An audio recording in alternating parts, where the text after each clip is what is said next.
Sean, take care of tomorrow with award-winning value at UniSuper. That's right, Michael. UniSuper's awarded value, lower fees and great long-term performance are backed by 40 years of investment expertise. All Australians can join UniSuper today at unisuper.com.au. Please remember that past performance is not an indicator of future performance. Consider UniSuper's PDS and TMD on its website and your circumstances before making decisions.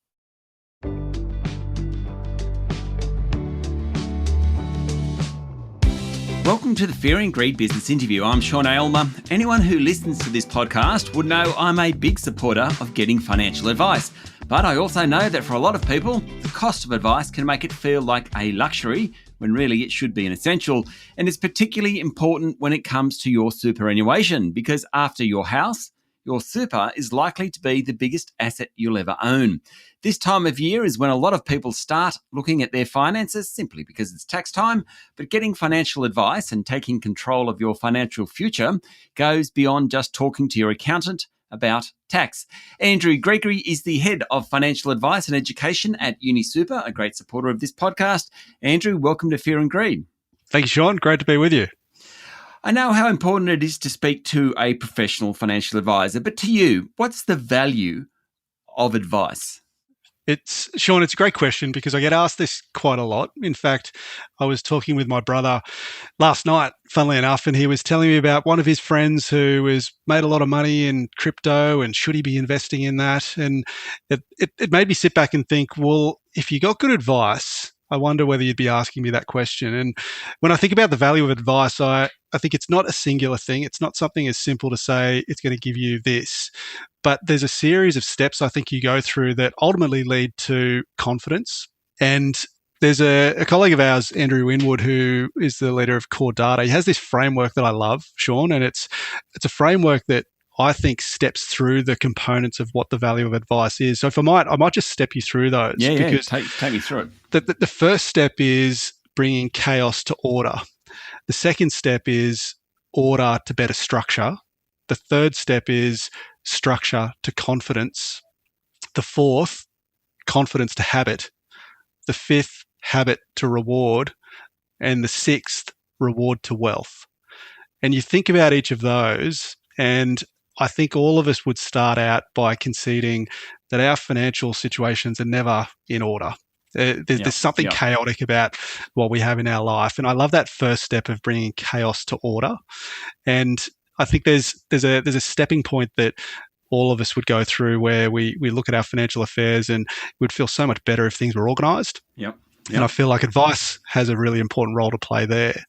But then that order has got to get into some sort of structure. And so it could be about which ownership structures you've got your assets and your wealth and your protection set up in.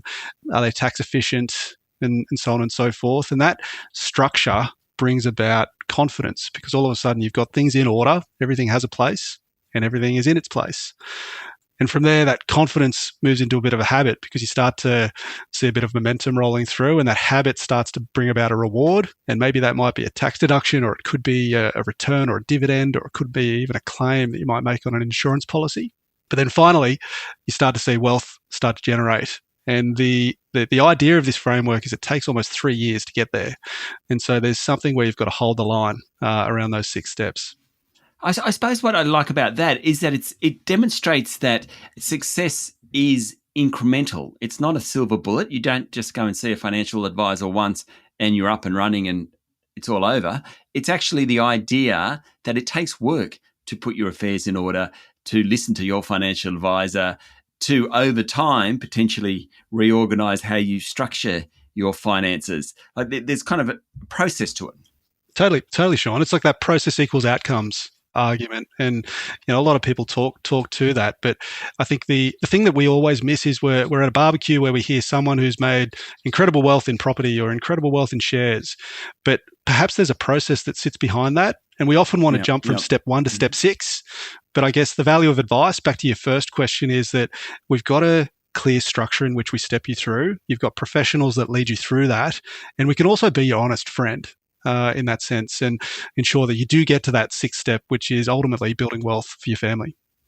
Okay, so I mentioned that one of the main barriers to the broader uptake of financial advice is cost. It has been an issue for many years in this country. What a lot of people probably don't realise is that there's not just one type of advice, there's a range of advice that's available from retail advisors, but particularly within your super fund as well. Exactly right. And I do worry that the misconception is that you've got to jump into a very expensive advice fee when actually there are stages of advice that you can work through, and there's different types of advice that anyone really can get access to, particularly with their super funds. And so it starts off where you've got the opportunity with most of your super funds to get general advice. And general advice really is about concepts of financial literacy or product education. And it might be where you're asking some of the nuances of the products. What are they made up of? What do they consist? What does that therefore mean in terms of retirement planning concepts? And you can also work with your super fund to get access to those questions and those answers.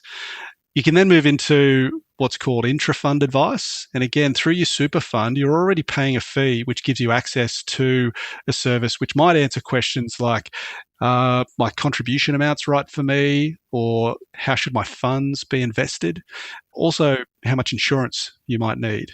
And so that's typically advice that's already paid for. So it's no additional cost to you, particularly with your super fund. It's only then when you step into more complex matters where you might be wanting to think about complex retirement planning or your spouse, or perhaps products that are outside of your super fund, such as your non-super monies. And it's in that instance where you move into comprehensive personal advice. And that's typically a fee-for-service arrangement. And that's where you'd be working with a professional advisor or a professional advisory firm, and they'd be working through your whole life circumstances and trying to establish that game plan, sort of step 1 through 6. And often that also comes with an ongoing relationship with that financial advisor so that they can lead you through that path and, as I said, be your honest friend. Stay with me, Andrew. We'll be back in a minute.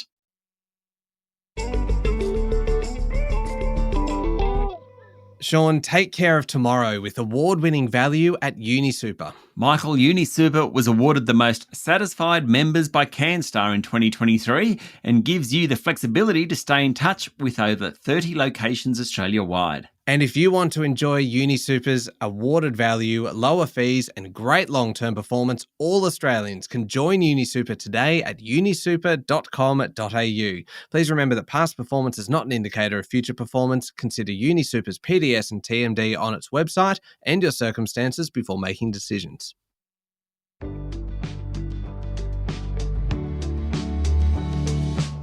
My guest today is Andrew Gregory, Head of Financial Advice and Education at UniSuper. Now, are we talking about people accumulating for retirement, or are we talking about people who are retirees, so the post-accumulation phase, so they're decumulating, I suppose? Is it specifically for older Australians, or is it for everyone, what you're talking about, the advice within super? It's for everyone. Because both in accumulation, Sean, you've got certain questions like, have I got enough insurance, as an example? Or, really importantly, are my funds invested appropriately? And do I have my asset mix set up in a way that's going to optimize my returns over the long term? And so I do see it's actually for both accumulation and for retirees. The whole irony, though, is you only think about it when you're getting close to retirement. Yeah. But the trick here is do it early. Go and see your super fund now. Get that investment mix set up so it aligns really to where your risk profile should be. Yeah, it's sort of a poorly worded question, that really. Well, I suppose a better question is, are we talking about 50-year-olds, or can you do it when you're 20? And I think your answer there, particularly when you're talking about the mix of products that you've got in your super account, you can do it as soon as you start, presumably. Of course. Remember, chaos to order to better structures. Make sure your superannuation is set up for the long term to maximize returns over that 30, 40 years that you've got ahead of you. Also, remember, when you're early in your career, you don't have a lot of assets, but you do have something which is vital, and that's your income over the next 30 to 40 years. So conversations around insurance as well are vital at that stage, because it's that consumption theory that plays out where these discussions are very important. But as you accumulate wealth over time, insurance becomes less and less of a concern. The Quality of Advice Review is a review the government undertook looking to make advice more affordable to everyone, really. One thing that they're talking about is this concept of a qualified advisor. Even that within itself, so a qualified advisor might be attached to a super fund. It suggests the government is trying to make advice more available to more people. Correct. And Sean, if you go back to the spirit of QAR, it's about improving access and improving affordability of advice. And there's two dynamics at play. You've got supply and you've got demand. And so on the demand side, effectively, we've got 3.6 million Australians coming through the system who are going to be retiring in the next 10 years. On the supply side, at the moment, we've got about 16,000 advisors. And that supply-demand issue is that the traditional advice models aren't adequate in order to service the needs of Australians. And so government's been proposing a raft of changes that improve access and affordability, and one of those is a qualified advisor. And in essence, what it is, it's a different category of advisor that still provides personal advice, but would do so in a way that is unable to charge a fee, but would deal with more simple retirement matters. And so for a super fund, it's a really interesting concept to tease out, because where super funds can provide general advice and also intra-fund advice, they can now start to think through how might this qualified advisor play a role in expanding the supply of advice that they can provide to their membership. And so it's something we're genuinely thinking through. There's a lot to go through from a legislative point of view, and there's a lot of detail that still is missing, Sean, if I'm honest.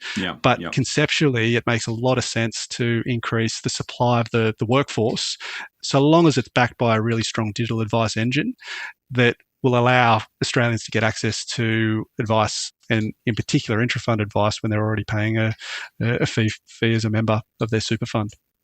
Andrew, I can't let you go when we're talking so close to the end of the financial year. If I'm thinking, okay, I've got a few more days before June 30, what should I be thinking about as we tick over to July 1? And I suppose I'm thinking of as an income earner, but also a small business and an employer. Yeah, well, depending on when we get this podcast out, Sean, you might have a very short space of time. But there's a few things that are on my mind, both pre 30 June, but also post 1 July. And if I look pre 30 June, you've got an opportunity up until then to make the most of your carry forward concessional super contributions. And largely your 18-19 limit will fall away at the end of this financial year.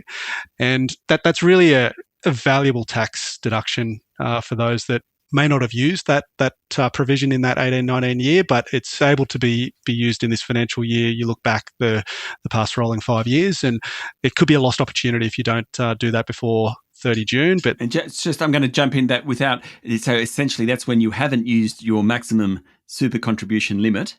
Is that right? Yeah, correct. It's a scheme for those that have got a balance under 500K. Yep. And it just allows you to make the most of those concessional contribution caps that were unused in the previous 5 years. Yep. And so in this particular year, you'd need to use your contribution cap up to the 27.5, and then everything above that would start to offset from those 5 years prior. So it's the 18-19 year that falls away. Yep. If I go post 1 July, there's some pretty exciting things happening for cash flow. And so, number one, stage 3 tax cuts are coming through.